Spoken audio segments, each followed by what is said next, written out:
भगवती जगदम्बा आद्या शक्ति भवानी परमेश्वरी भुवनेश्वरी चंडिका पूर्ण प्रकृति योग माया देवी जी को मेरा प्रणाम है। तो देवी जी प्रकट हो चुकी हैं महिषासुर के सामने। उन्होंने गर्जना की। बहुत दूर से, अत्यंत दूर स्थित होते हुए उन्होंने जो गर्जना की उससे पूरी पृथ्वी कांप गई, समुद्र डोल गए, पर्वत खिसक गए और सब थर्रा उठे। परंतु महिषासुर को यह सहन नहीं हुआ और उसने अपने दूतों को आज्ञा दी कि जाकर ये पता करो कि कौन दुष्ट इस प्रकार मेरे सामने दुस्साहस पूर्वक गर्जने की हिम्मत रखता है। उसको यह नहीं पता था कि वो देवी है। तो अब जब दूत गए ढूंढने के लिए तो उन्होंने क्या देखा, वे दूत भगवती जगदम्बा के पास जा पहुंचे। देवी के सर्वांग अत्यंत मनोहर थे। 18 भुजाएं थीं। उनका दिव्य रूप, दिव्य विग्रह संपूर्ण आभूषणों से अलंकृत था। उनमें सभी उत्तम लक्षण विराजमान थे। उन कल्याणमयी देवी ने हाथों में आयुध धारण कर रखे थे। वे हाथ में एक मधुपात्र लेकर निरंतर मधु पी रही थी। तो शहद पीती थी वो। तो भगवती की ऐसी झांकी पाकर दूत डर गए और उनके सर्वांग में त्रास छा गया। अत्यंत शंकित होकर वे वहां से लौट आए। तो वो लोग शंकित हो गए कि ये कौन है जो इस प्रकार की देवी शेर पर बैठी है, सिंह पर जिनकी सवारी है। और शीघ्र ही महिषासुर के पास उपस्थित होकर उन्होंने गर्जना का कारण व्यक्त करना आरंभ किया। दूत बोला, दानवेश्वर, कोई एक सुंदर स्त्री दृष्टिगत हो रही है। उस देवी के सर्वांग तारुण्य से खिल उठे हैं। तरुण अवस्था की है वो। तरुण का अर्थ है कि टीनेजर, टीन जिसमें लगे, तो 13 से लेके 19 तक टीनेजर्स हैं। तो सर्वांग तारुण्य से खिल रहे हैं। उसने संपूर्ण अंगों में आभूषण धारण कर रखे हैं। अखिल रत्न उसके शरीर की शोभा बढ़ा रहे हैं। उसका विलक्षण रूप बड़ा ही आकर्षक है। वह ना मानवी जान पड़ती है और ना ही वो आसुरी है।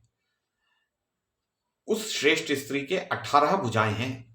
हाथों में अस्त्र शस्त्र लेकर वह विशाल सिंह पर सवार है। उसके सभी अंगों से अभिमान टपक रहा है। बड़ी माननीय वो देवी है। हमारे देखने में वही ऐसी गर्जना कर रही है। हमारी समझ से अभी उसका विवाह नहीं हुआ है। इच्छानुसार वह मधु का पात्र उठाकर अपने मुंह में उड़ेला करती है और देवता बड़े उत्साह के साथ आकाश में स्थित होकर उसकी स्तुति कर रहे हैं। वे कहते हैं, देवी आपकी जय हो, आप हमारी रक्षा करें और शत्रु को परास्त कर दें। प्रभु, मैं यह नहीं जान सका कि वह श्रेष्ठ स्त्री कौन है और किसके साथ उसका पाणी ग्रहण हुआ है और इस सुंदरी के यहाँ आने का क्या कारण है, वह यहाँ क्या करना चाहती है। उसके शरीर से इतना प्रकाश निकलकर फैल रहा है कि उधर ताकने में भी हम असमर्थ हो गए। हमारी आंखें चुंधिया गई। उसके सभी श्रृंगार वीर रस के हैं, जैसे कि योद्धाओं के होते हैं। तो उसके सभी श्रृंगार वीर रस वाले हैं। उसका मुख मुस्कान से भरा है। अद्भुत रस वाली वह सुंदरी नारी भयानक प्रतीत हो रही है। उसका ऐसा रूप देखकर हम बिना बात किए ही लौट आए। राजन, हम आपके आज्ञाकारी हैं। आप हमें आज्ञा दीजिए कि अब हमें हमारा क्या कर्तव्य है, हमें क्या करना चाहिए।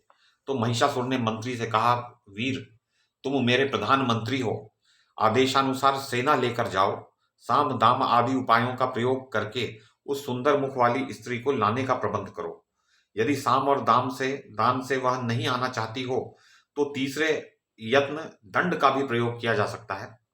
हाँ, इतना करना कि उसे आघात ना पहुंचे। उस सुंदरी को सुरक्षित रूप में मेरे पास ले आना, क्योंकि कजरारे नेत्रों वाली वह सुंदरी नारी मेरी पटरानी बनने योग्य है। मैं प्रसन्नता पूर्वक उसे पटरानी बनाना चाहता हूं। संभव है प्रेम का बर्ताव करने पर ही वह मृगनयनी आए, परंतु अभी तो तुम मेरी कामना पूर्ण करने के लिए यथासाध्य यत्नशील बन जाओ। ऐसा करना जिससे रंग में भंग ना हो जाए, वो किसी बात पे रूठ ना जाए। उसके सौंदर्य रूपी ऐश्वर्य को सुनकर ही मैं मोहित हो गया हूं।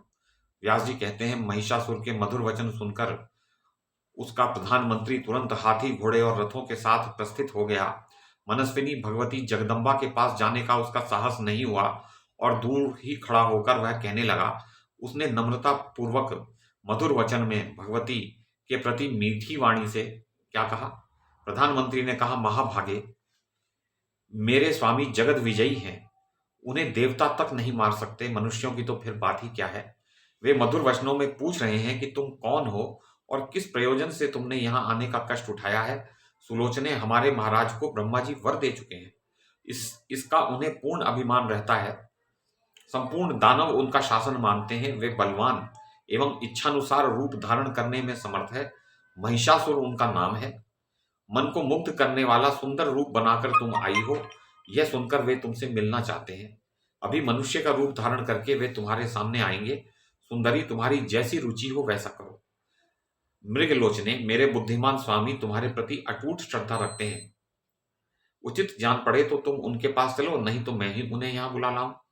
देवेश्वरी, जैसी तुम्हारी अभिलाषा हो वही करने के लिए मैं प्रस्तुत हूं। महाराज महिषासुर तुम्हारे रूप की प्रशंसा सुनकर अत्यंत वशीभूत हो गए हैं। सो जगने, शीघ्र आज्ञा दो। तो जघन, जिसकी जांघें अति सुंदर हों, हाथी की सूंड के समान जो जांघें हैं, जैसे सीता जी के प्रति वर्णन है कि उनकी हाथी की सूंड जैसे होती है, उस प्रकार की उनकी जंघाएं थी। तो इस प्रकार ये देवी हैं जिनकी जंघाएं सुंदर हैं, पर हम तो पवित्र भाव से उनको देखते हैं। शास्त्रों में उनके शरीर के आकार का वर्णन होता है, जिससे हम यह अनुमान लगा सकें कि देवी किस प्रकार की दिखती है। तो मैं आपकी आज्ञा का पालन करना अपना परम कर्तव्य समझता हूं। तो ये प्रधानमंत्री ने, उस महिषासुर के प्रधानमंत्री ने देवी भगवती जगदम्बा के प्रति निवेदन किया। तो महिषासुर का मंत्री के साथ देवी की बातचीत हुई। व्यास जी कहते हैं, महाराज, भगवती जगदम्बा श्रेष्ठ स्त्री के रूप में विराजमान थी। वो एक स्त्री रूप में थी। महिषासुर के मंत्री की बात सुनकर वे मुस्कुराती हुई मेघ के समान गंभीर वाणी में उससे कहने लगी। अब जैसे भगवान विष्णु का स्वर भी जो है बादलों के समान गर्जन वाला होता है, और ऐसी देवी का स्वर जो है वो मेघ के समान घोषपूर्ण, जैसे मेघ गरजते हैं तो वैसी वाणी। तो देवी ने कहा, मंत्रीवर, तुम्हें यह निश्चित रूप से समझ लेना चाहिए कि मैं देवताओं की जननी हूं। देवता मुझसे उत्पन्न हुए हैं। मेरा नाम महालक्ष्मी है। संपूर्ण दैत्यों को मारने के लिए ही मैं प्रकट होती हूँ। महिषासुर का वध करने के लिए समस्त देवताओं ने मुझसे प्रार्थना की है। उस दानव राज के कारण सभी देवता अत्यंत कष्ट भोग रहे हैं। इस समय उन्हें यज्ञ में भाग भी नहीं मिल पा रहा, क्योंकि महिषासुर ही उन सब भागों को ग्रहण कर लेता है। तो इसीलिए आज मेरा यहाँ आना हुआ है। मंत्रीवर, मैं महिषासुर को मारने के प्रयत्न में लगी हुई हूँ। तो मैं अकेली नहीं हूं, मेरे साथ विपुल सेना भी है। अनघ, तुमने जो सामनीति का प्रयोग करके आदर पूर्वक मेरा स्वागत किया है, मीठे वचन कहे हैं, इससे मैं तुम पर संतुष्ट हूं। अन्यथा ये बात जानो, निश्चित जानो, निश्चय ही ये बात तुम मान लो कि मेरी दृष्टि प्रलयाग्नि की तुलना करने वाली है। प्रलय काल में जैसे अग्नि से सारी पृथ्वी जलने लगती है, तो मेरी दृष्टि वैसी है कि मैं जिधर देखूं वो भस्म हो जाती है। वो सब लोग भस्म हो जाते हैं यदि मैं दृष्टि डाल दूं क्रोधपूर्वक। तो इसलिए उसके प्रभाव से तुम्हारे प्राण बच नहीं सकते।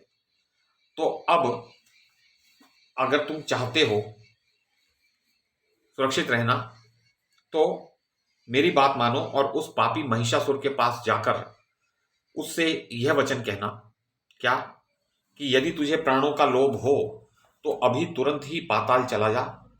नहीं, तू नहीं जाना चाहेगा तो तुझ अपराधी एवं दुष्ट को मैं सम्रांगण में मार डालूंगी। मेरे बाण से तेरे शरीर की धज्जियां उड़ जाएंगी। तेरे लिए यमराज के घर जाना आवश्यक हो जाएगा। मेरी इस दयालुता को समझकर तू इसी क्षण इस लोक से विदा हो जा।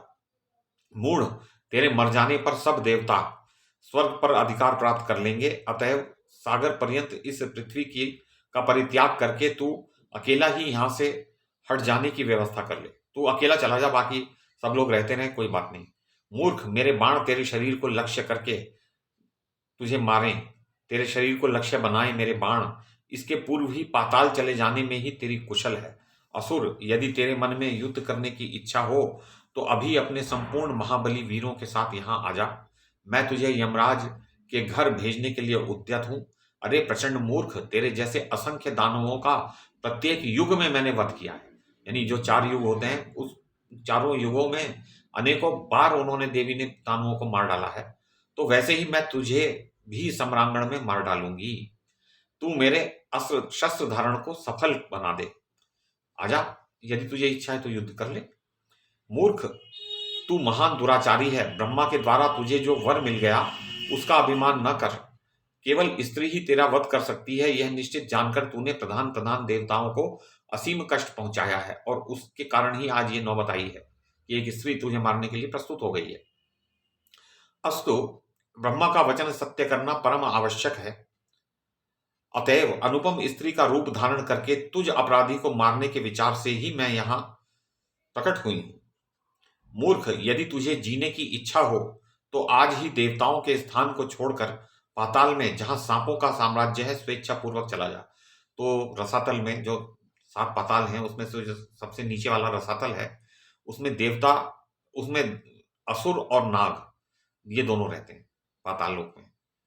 तो व्यास जी कहते हैं, अब क्या कहते हैं कि महिषासुर का वह मंत्री भी शूरवीर था, तो उसने देवी की बात सुनकर सारगर्भित उत्तर देना आरंभ किया। अब वो देवी से क्या कहेगा मंत्री, तो ये हम कल देखेंगे। तब तक देवी जगदम्बिका, आद्या शक्ति, परमेश्वरी, पूर्ण प्रकृति, योग माया देवी भुवनेश्वरी जी को मैं आदरपूर्वक प्रणाम करता हूं।